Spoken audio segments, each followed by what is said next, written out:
Hello and welcome to the first episode of Hawk Talk. I am Davey Turco Afonso, and with me today are Malcolm Zetren and Shay Cownan. Hi, how are we doing today? Good morning, everybody. We are all seniors in the Networking and Cybersecurity program at Southeastern Regional Vocational Technical High School. And today, for our first guest on the podcast, we have the Secretary of Education for Massachusetts, Dr. Patrick Tutwiler. Dr. Tutwiler's bio states that he directs the Executive Office of Education, which oversees early education, K through 12, and higher education. Secretary Tutwiler sits on each of the boards governing the Commonwealth's education agencies, as well as the University of Massachusetts systems. He is Governor Maura Healey's top advisor on education and helps shape the Commonwealth education agenda. From all the students and staff from Southeastern, we would like to welcome you to our school, Dr. Patrick Tutwiler. Thank you so much for having me. It's a real honor. Yeah, I'm really happy to have you here today. It's great to be back with you. Well, it's great seeing you again, Dr. Tutwiler. I remember seeing you at the BSU Cyber Range during STEM Week again. Just talking about the event and what's going on, I just want to ask, your impression of all my peers and just your experience there. I just want you to talk about that. About the summit last year or right now? Oh, that's the summit last year. Summit last year was so incredibly inspiring. This is our opportunity annually to convene with people in industry, aspiring professionals much like yourselves, with people in higher education to talk about what's the path forward as it relates to STEM, both the learning, the profession, the opportunities in Massachusetts. And so I left that experience feeling energized, feeling like we've got a roadmap. And now I'm here today with you all, and I'm feeling the same energy, the same sort of inspiration. It's just really incredible to be here. Yeah. So last year, you were the MC, and you asked us some excellent questions. And of course, we had to return the favor. So we're going to put you on the hot seat this time, and we're going to ask you some questions. So, Davey, do you want to get it started? Oh, yeah, of course. Sounds when good. I was in BSU, I don't know about the other students, but I had lots of questions that I wish I could have asked. So I'm happy you're here, that I can ask those questions. And I did my research, and I did a little bit of research, and I saw you served as headmaster at Brighton High School for 2 years, former public school superintendent. You served for 7 years as the deputy of instructional leader for the city of Lynn, principal of Wayland High School for 6 years, and also dean of students at Westford High School for 2 years. And I have a clear path for my future right now. I know that I want to go to college for cybersecurity. I know I want to start my own cybersecurity business right afterwards. But when we first met, I had a different path. Same goal at the end of having the business, but complete different path going to college. And I just wanted to know, is your job as a Secretary of Education something related to what you imagined doing when you were a student like us? Or would you say you never thought about doing anything in the field of education? So appreciate that question. The first thing I want to answer that question, but I also want to congratulate all three of you for your resourcefulness. I'm sitting here right now because the three of you got on the calendar of the STEM Council lead for my office and said, hey, we want to get engaged with STEM Week, and we would like to have Secretary come to visit our school and engage with us. So I'm here because you asked. And so I applaud your courage and resourcefulness in that way. So I had no sort of inclination toward education at all when I was your age. As it happens, I am the son of a teacher. My mother was a longtime teacher, almost 50 years in the profession.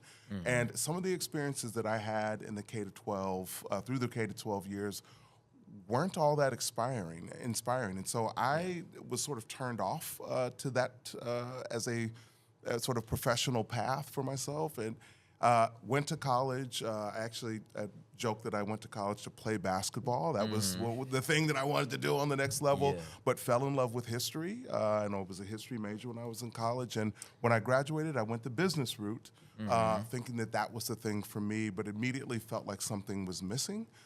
Through conversations and then a book that I stumbled upon, I decided that my real calling was actually in the field of education. So decided at that point to become a teacher. And the rest is sort of outlined in those experiences that you shared at the very beginning. All right, that's great.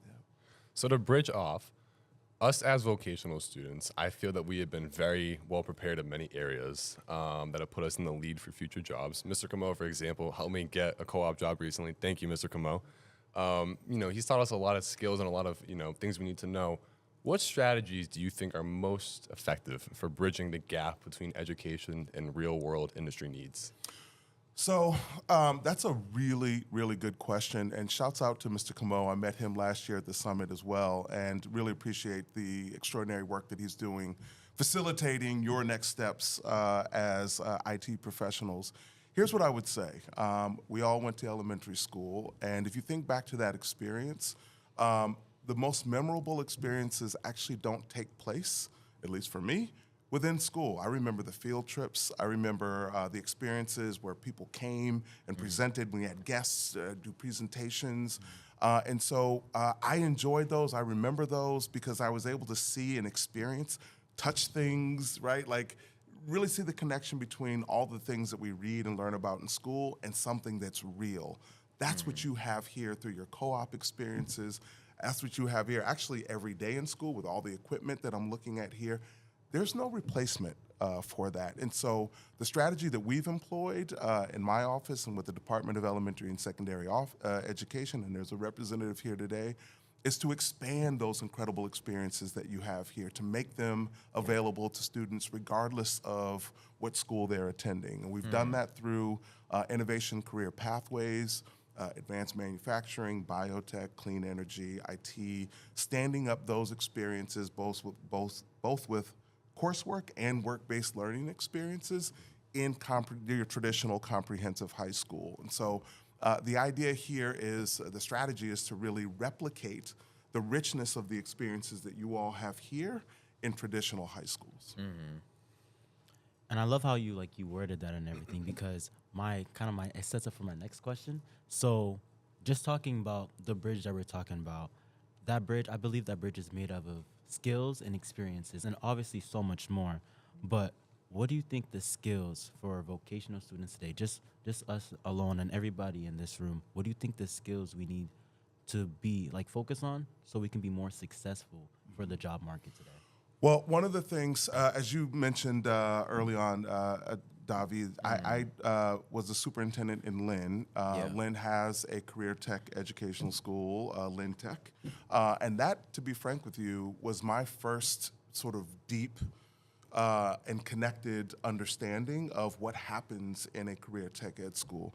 As I look around this room and I see all this incredible equipment, you have the opportunity to engage firsthand with all of this equipment and learn the ins and outs of it and how to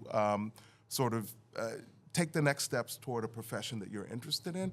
But I know you do a lot of other things as well. You learn soft skills here. You learn how to communicate. The way that you all greeted me at the door, you looked me in my eye, you shook my hand, you introduced yourselves. I know you learned that here. You also learn how to be an entrepreneur. You take entrepreneurship classes, because it's not just about learning about the skills tied to cybersecurity and the IT world, but it's also learning, how do I stand up my own business in this world? And so all of those, I'll call them skills on the side, if you will, that are really, really important to your success, I know that you learn here. And so it is both having access to the equipment and learning the trade, but it's also all the other skills that you need to make sure you're successful. Yeah, when you're talking about soft skills, what Mr. Camo has taught us now, especially updating our resumes, is putting power skills. So it's our power skills now. What's a power skill? Power skills is just... I don't even know what that is. So obviously power skills is more when I updated my resume. Yep. Well, no, David, you can say something. So power skills is soft skills, but worded differently. Okay. It's simply because at the same time, they are soft skills.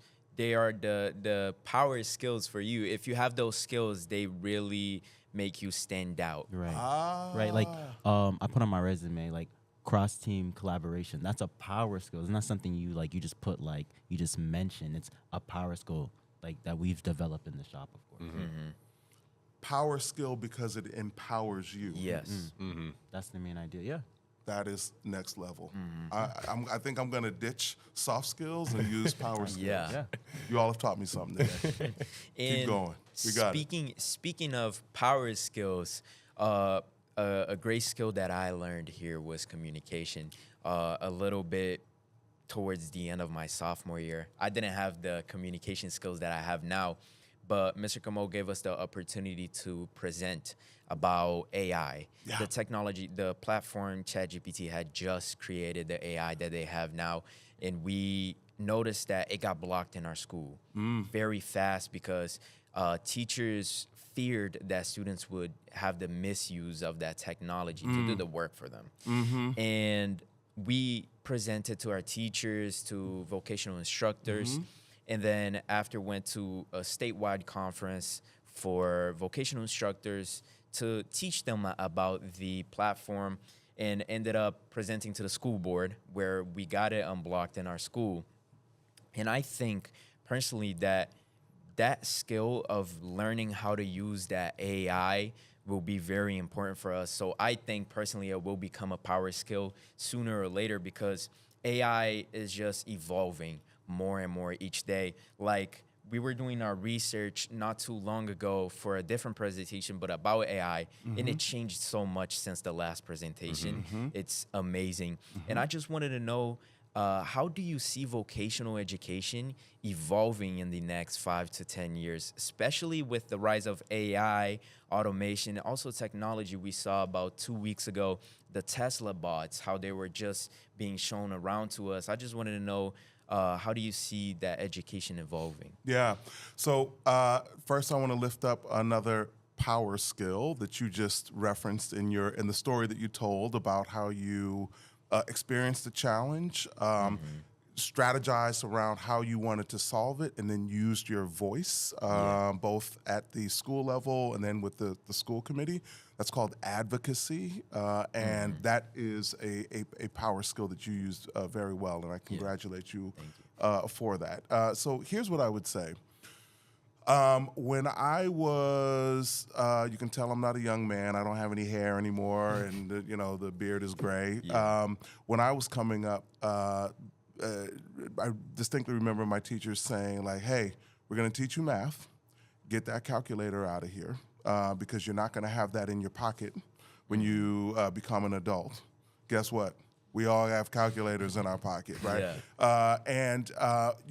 What happened over a period of years is that the calculator became more of a tool, a teaching tool in my classes instead of a thing that people said, hey, we don't want you to use that. I kind of have the same mindset around AI. The first thing I would say is that AI actually has been in schools for longer than most people think. So if you think back to, and I'm not sure if you experienced this in your education thus far, but IXL, the math practice platform, there's AI baked all into that, right? The system learns the student and presents problems to the student based on how they're answering. And so either they get harder or they get easier based on how the student is answering, but it also provides information to the teachers around what skill sets, what content, what standards a student might be struggling on, so that the teacher can sort of pinpoint, all right, Pat Tutwiler seems to be struggling with this particular element. I need to help him with that. Yeah. That sort of adaptive piece of IXL is AI. And matter of fact, it exists in a lot of assessment platforms that schools use right now. So it is here, and it has actually been here for a while. The GPT pieces are new, and here's what I would say related to that. I was at MassQ, which is the state's largest teacher-facing conference each year. MassQ stands for Mass Computer Using Educators. And as I walked through the showroom to the area where we were going to be delivering remarks, it looked to me like every other vendor was sort of AI oriented, right? I saw artificial intelligence, it's everywhere. I think we need to be thinking very thoughtfully around how to channel it as a tool for students rather than to run away from it. And to be clear, I do think that there should be, for students, very clear expectations and guidelines around how it's used. But I do think it is a very useful tool. My own children, I've got 2 in college. One is a senior in college, one is a freshman in college, have shared with me how they use it as an organizing tool. Sometimes my son in his math courses uses it to understand, like, okay, I'm struggling with this problem. Let's see how AI breaks down the steps. Oh, okay, now when there's a problem that presents this kind of challenge, I know how to get after it, right? I know how to unpack it. And so I see it as yet another important tool, much as the calculator has been for many years, that we just need to learn how to use and develop sort of guardrails around. And if you don't mind, like add a little comment on that.